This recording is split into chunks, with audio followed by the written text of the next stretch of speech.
quick introduction to yourself and Sleeping Giant first. Yeah, thanks very much for having me. So my name's Luke. I'm the CEO of Sleeping Giant Media and Giant Campus. We are a digital marketing agency focusing on getting relevant traffic to our clients' websites, and that comes through paid search, SEO, and social media. We've been around now for 12 years. And sort of taking the business from a dining room, just myself and business partner, to a team of over 50 people, specializing in only that. And ironically, we're all now back pretty much in dining rooms 12 years later. So yeah, it's been a journey, some challenges. Recently, we've set up a new business called Spark, which is aimed at sort of smaller businesses with tighter budgets that are looking to take their first steps to digital or take their existing digital presence to the next level, which obviously has been on the radar for a lot of people when when they had the physical world has obviously been a bit of a challenge for all of us in the last kind of 8 months. So yeah, that's our kind of new venture that we've been working on over the last few months. Fantastic. And what's that, from growing a business like that, you've done it in quite a fast pace as well. So what's the main challenges been for you? Yeah, I think on a personal level, it's difficult. You start the business and you're kind of needed to be one type of person, and I think that is I was quite young. I was 24 when I started, and you kind of have a different view on life. And then as things kind of change and grow, it then becomes, you need to be a different person altogether. So as you get bigger and bigger, you can't be the same person that you were when you started, and you have to make sure that you're working on the business and not in the business. And so the transition as you kind of grow, and also knowing when to make those kind of steps, is I think one of the things that I find sort of quite difficult, quite tricky.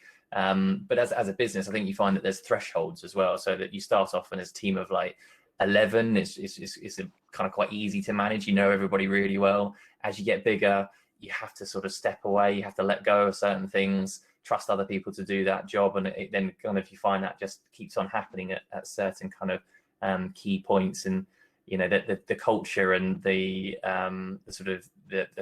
team is different at 50 as it is as a smaller team, because everybody doesn't quite know each other as well, because you simply can't spend the same amount of time together. Throw in lockdown, throw in the remote world, and it's sort of a different challenge. But it's great. I think there's real sort of benefits to having a bigger business as well. There's some sort of more resilience in there as well. But yeah, it comes with its challenges as well.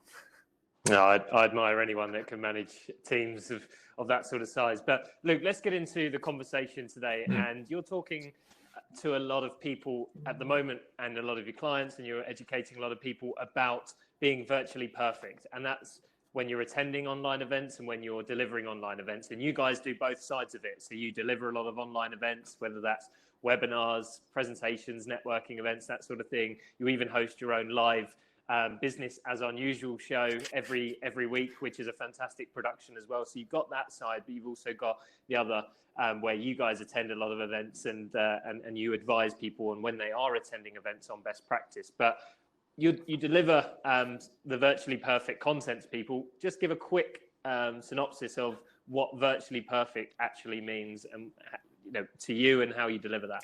Yeah, so there's one of the things, obviously, this kind of last 8 months has taught us is that when you're in a sales environment, in a networking environment, and even when you're doing internal presentations. So again, if you've got kind of teams that you have to talk to, you used to be able to do it in the real world, and that used to then come with kind of body language. That used to come with what aftershave perfume or wearing. You had all these tangible kind of things that you could use to give away that first impression, or control the room in the way that you wanted to.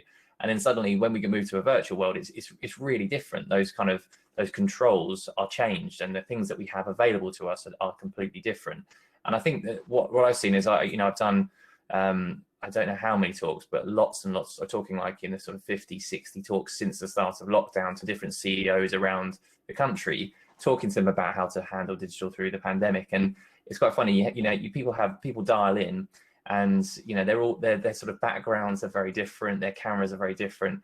And I think what some people have seemed to forget is actually that's the first impression. That's the new first impression that you have, and that also applies obviously in the networking space as well. Is that you're kind of looking at people, and obviously with Remo you've got the nice kind of cards and business cards that come with that. But you also have to think about obviously that first impression from a camera perspective as well. So it's thinking about all of the bits that you can control and what the difference is. And so that's the talk that we've created. It's called Virtually Perfect. It kind of talks about how you can optimize your virtual sort of display, virtual kind of appearance for all those different contexts, because a lot of us have moved to selling via this, via video, which obviously we weren't necessarily doing before. And so now it's how do you stand out against your competition in the virtual environment, which we've obviously tried to do a lot with ourselves, but then how can we share that information to help other organizations online as well? Yeah, no, the first impressions point is something that's very relevant to particularly networking as well. And we always like to try and link these talks to networking. And so when it comes to first impressions, because I've seen it a hell of a lot over the, almost 100 events we're at now.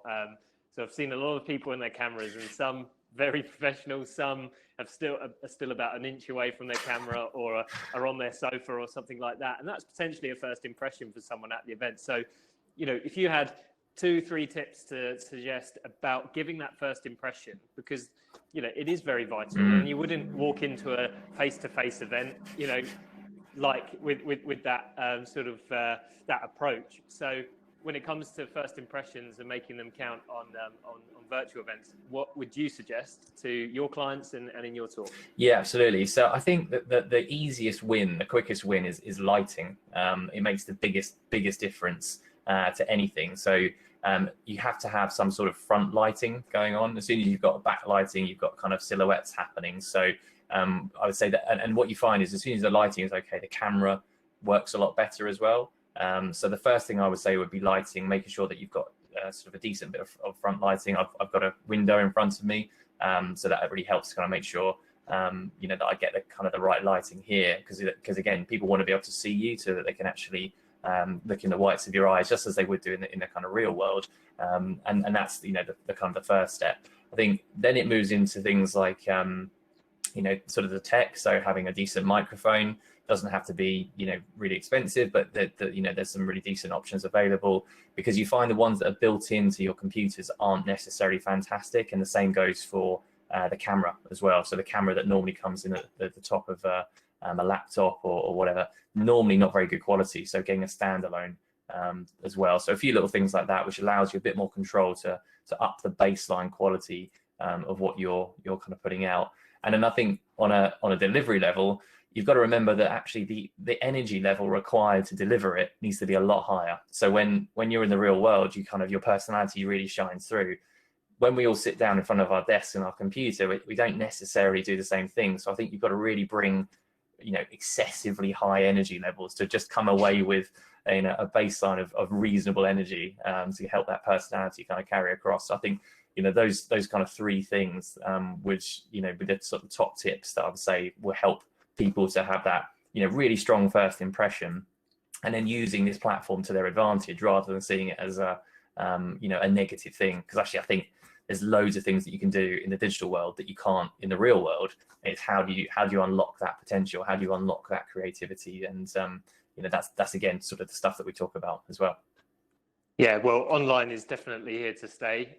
Even when face-to-face comes back, we'll definitely be continuing with online alongside a face-to-face schedule. So when it comes to delivering events, and there have been a lot within our membership, whether it be webinars, whether it be presentations or networking events or charity fundraisers, things like that. So from the other side of it, from delivering an event and a production side of things, and we're not talking about bringing in Hollywood directors or anything like that. It's from a delivery perspective. When you are running an event yourself, what are the sort of key things that you talk about being virtually perfect? Yeah, so I think you guys do a fantastic job, and it's just a great platform, and it does allow for that sort of quite natural experience of moving between tables, which is absolutely fantastic. And I think we were sort of chatting yesterday, and everyone should check out Bradley on the show yesterday. So we're kind of tagging each other in. It's his turn to interview me, but it's my turn yesterday. It was great fun. And I think that, what happened, I think a lot of it relies on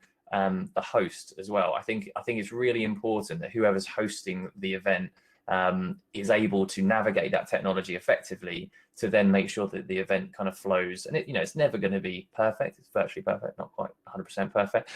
But the idea is just to make sure that flows. And I think having someone like yourself that, so you're fronting the event, but you've also got your tech team in the background so that you're not having to do everything all yourself. And I think that is, some of the secret to success isn't just that technology, it's thinking about the creative use and deployment of it, and it can be carried by that host. And we do things like interactive games, we do quizzes, we do things in the chat, so it's kind of you get people to engage with the chat. So it's how you feeling, guys, between 1 and 5, 5 being amazing, 1 being pretty average right now. Little things like that just to help to engage and connect with people. And I think as I said, it's the host and that making sure you got those questions, those bits of engagement that will help to make the event sort of flow naturally.